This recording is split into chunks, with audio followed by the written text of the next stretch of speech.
ಹುಣಸೂರು ತಾಲೂಕಿನ ಹನಗೋಡು ಗ್ರಾಮದ ಮೂಲಕ ಹಾದು ಹೋಗುವ ಲಕ್ಷ್ಮಣ ತೀರ್ಥ ನದಿಯು ಆರಂಭದಲ್ಲೇ ಭಾರೀ ಘನತ್ಯಾಜ್ಯವನ್ನ ಹೊತ್ತು ಹರಿಯುತ್ತಿದೆ.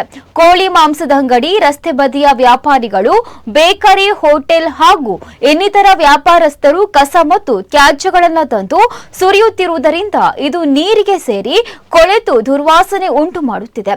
ಈಗಾಗಲೇ ಲಕ್ಷ್ಮಣ ತೀರ್ಥ ನದಿಯು ಕಸ ಕಡ್ಡಿಯಿಂದ ತುಂಬಿ ಕಲುಷಿತಗೊಂಡಿದ್ದು, ಗ್ರಾಮ ಪಂಚಾಯಿತಿಯ ನಿರ್ಲಕ್ಷ್ಯದಿಂದ ಮತ್ತಷ್ಟು ಘನತ್ಯಾಜ್ಯದಿಂದ ತುಂಬಿ ಕಂಗೊಳಿಸುತ್ತಿದೆ.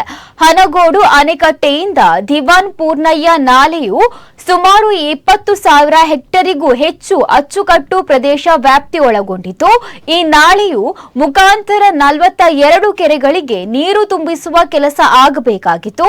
ಜೊತೆಗೆ ಸಣ್ಣ ನೀರಾವರಿ ಇಲಾಖೆಯಿಂದ ಲಕ್ಷ್ಮಣ ತೀರ್ಥ ನದಿಗೆ ಅಡ್ಡಲಾಗಿ ಸುಮಾರು 14 ಏತ ನೀರಾವರಿ ಯೋಜನೆಗಳನ್ನು ನಿರ್ಮಾಣ ಮಾಡಿದ್ದು, ಸುಮಾರು 100ಕ್ಕೂ ಹೆಚ್ಚು ಕೆರೆಗಳಿಗೆ ನೀರು ತುಂಬಿಸುವ ಕೆಲಸವಾಗಬೇಕಿದೆ.